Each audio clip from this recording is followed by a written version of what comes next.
అంతర్జాతీయ మహిళా దినోత్సవం సందర్భంగా మల్కాజ్గిరి నియోజకవర్గంలోని గౌతమ్ నగర్ డివిజన్లోని సునీత రామ్ యాదవ్ ఆధ్వర్యంలో మహిళా దినోత్సవ వేడుకలు ఘనంగా జరిగాయి. ఈ సందర్భంగా మహిళలకు చీరల పంపిణీ కార్యక్రమం చేపట్టారు.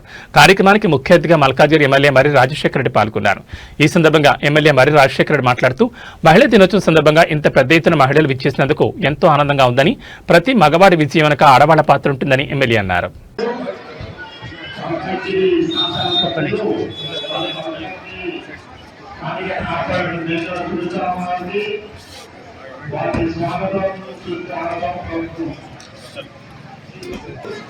స్వాగతం సుస్వాగతం.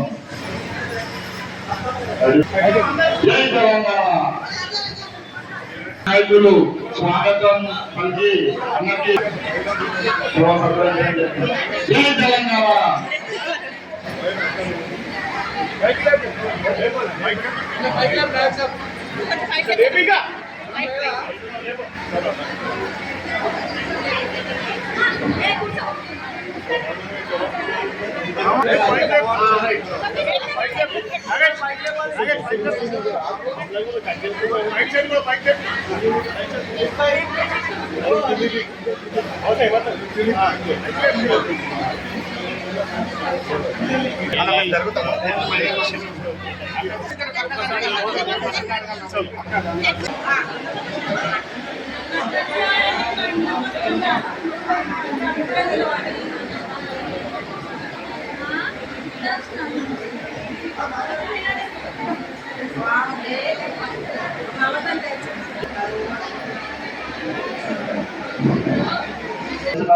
తో పాటు 10 మంది మమతా మేడం గారు విజయస్వాగంగా వారికి కొంచెం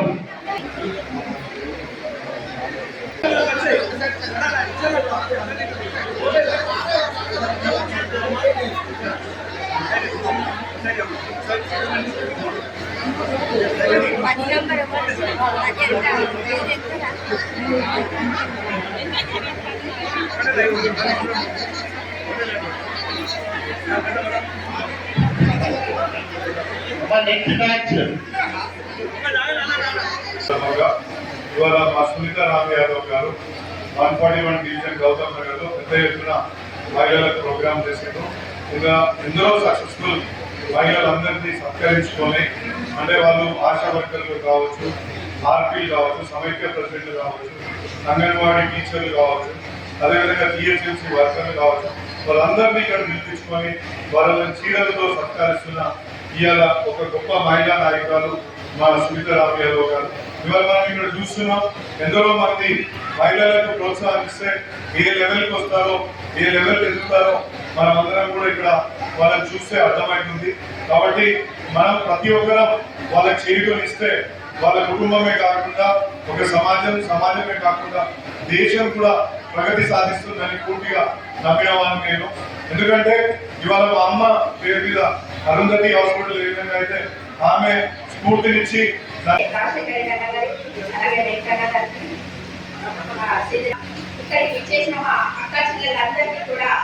ఈరోజు అంతర్జాతీయ మహిళా దినోత్సవ శుభాకాంక్షలు తెలియజేసుకుంటున్నాను.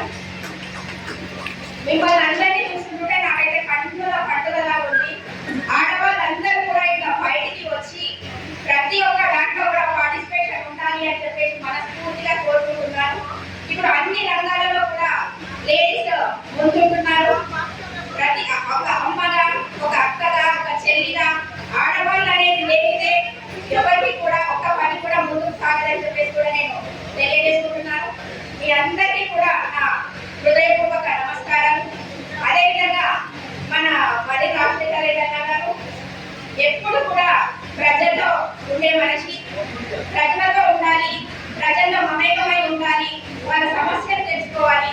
చిన్న చిన్న సమస్యల మీద అన్న ఎక్కువ ఇంట్రెస్ట్ చూపించారు. ఏవైతే దీర్ఘకాలిక సమస్యలు ఉన్నాయో వాటి మీద ఇంట్రెస్ట్ పెట్టి మన డివిజన్ కి ముఖ్యమైన సమస్య వాటర్ సమస్య ఉంటే ఇప్పుడే మన రామ్ యాదవ్ అన్న చెప్పిండు ఆ సమస్యని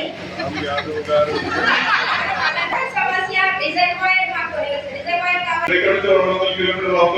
నిజామాబాద్ చాలా మందికి తెలిసి ఉండొచ్చు.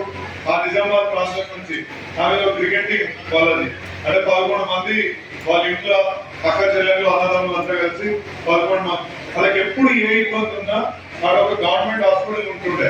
ఆ గవర్నమెంట్ హాస్పిటల్ నుంచే వాళ్ళు చికిత్స తీసుకోవాలి. ఒకవేళ జ్వరం వచ్చినా బయట చెట్టు కింద అదేమన్నా సాపేసో లేదా జమగాన వర్షం ఆడ కూర్చోవాలి, డాక్టర్ వచ్చి చూసేదాకా అక్కడే ఉండాల్సిన పరిస్థితి. కానీ ఈ పరిస్థితి నుంచి మనం మంచిగా చేయాలి. మన కోచింగ్ చేయాలంటే ఒక హాస్పిటల్. సరే అమ్మ చెప్తుంటే నేను బిజినెస్ లోకి వచ్చిన, ఒక బిజినెస్ లో మంచిగా చేసుకున్నాక చెప్పిన ఒక రోజు, అమ్మ నా దగ్గర డబ్బులు ఉన్నాయి, ఇప్పుడు బిజినెస్ పెట్టుకునే అంత స్తోమత కూడా నాకు ఉంది, మరి పెడుతున్నా, అది కూడా నీ పేరు మీద పెడుతున్నా. సరే పెట్టేదైతే నా కోరిక. ఒకవేళ అదే నా పేరు మీద పెట్టాలనుకుంటే కంప్లీట్ గా ఫ్రీ ఇవ్వాలి. అంటే అక్కడ బిల్ రాసేవాడు కూడా, బిల్ రాసే వాళ్ళు కూడా ఉండొద్దు అని ఆమె చెప్పింది. ఇవాళ అరుంధతి హాస్పిటల్ అని డుండిగల్ల మా అమ్మ పేరు మీద పెట్టినా అక్కడ బిల్ రాసే వాళ్ళు కూడా లేదమ్మా. రోజు 1000-1200 మంది పేషెంట్స్ అక్కడ వస్తారు. 20-25 ఆపరేషన్లు ప్రతి నిత్యం మేము అక్కడ చేస్తాం.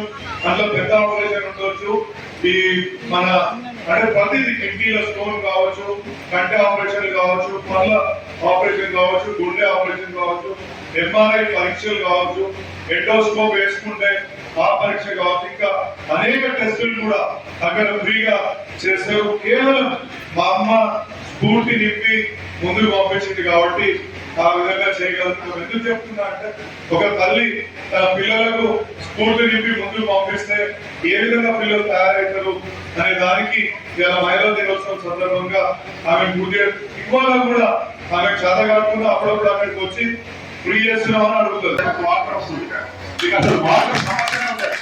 ఎందుకంటే అయ్యన్న గారు ఏదైతే కట్టవలసిన స్లబ్లో గుట్ట మీద ఉన్న ప్రజలకు నేను గెలవగానే చూసిందని ఒకటే, వాటర్ సమస్య చాలా ఉంది.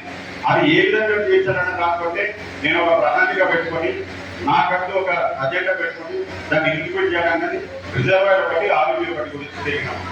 ఇంకోటి ఏంటంటే ఏ పని అయినా కూడా సొంత పనిగా భావించి మన ఎమ్మెల్యే గారిని చేస్తాం. ఇదే ఎండోమెంట్ మన కేఎస్ఆర్ లో ఉంది.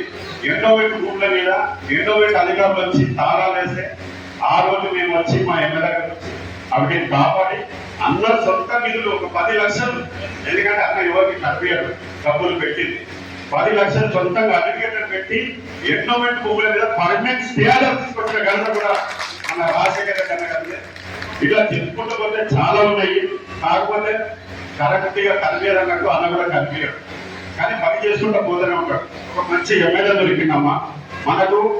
రాబోయేది టీఆర్ఎస్ ప్రభుత్వం ఖచ్చితంగా, ఎస్ అన్నా నో అన్నా. అందులో మనము మల్లికార్జున ఖర్గే మినిస్టర్ గా చూడబోతున్నాము. మినిస్టర్ కాకపోతే ఒక ఎమ్మెల్యేగా ఒక 1700 కోట్లు తీసుకొచ్చిండు. మినిస్టర్ అయితే నాకు తెలిసి ఒక 5,000-3,000 కోట్లు మల్లికార్జున ఒక అర్థం లెక్క తీర్చిస్తారు. మల్లికార్జున కాన్స్టిట్యూన్సీ ఒక అర్థం లెక్క తీర్చిద్దారు నమ్మకం నేను తెలియజేస్తాను. ఎందుకంటే అందులో నేను చాలా అనుకుంటాను, నేను కూడా వర్క్ అనేది జరుగుతాను.